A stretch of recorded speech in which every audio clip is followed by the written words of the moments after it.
واتهم بعلم واهتم بعلم الوراثة، وأجري تجاربه على بنات بازلاء عام 1863 وعام 1856.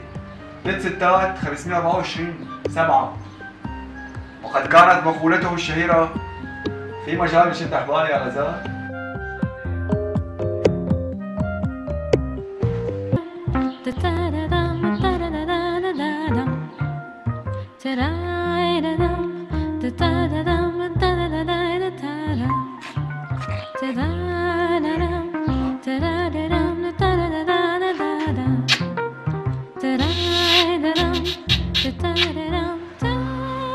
دخيله بالكيلو، كل ما فضي بعبيله وكل ما نشف بسقيله.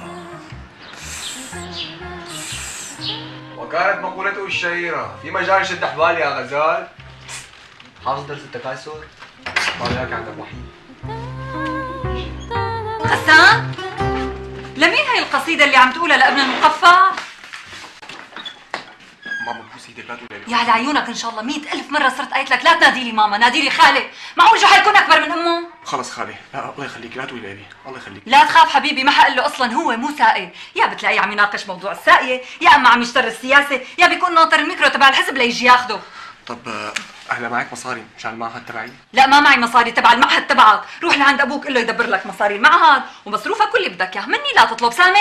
خلص سامع، ماشي بس لا تقولي لحدا انت. ما قلت لي شو موضوع القصيدة تبعك الرائعة تبع في مجال نشد حبالي يا غزال؟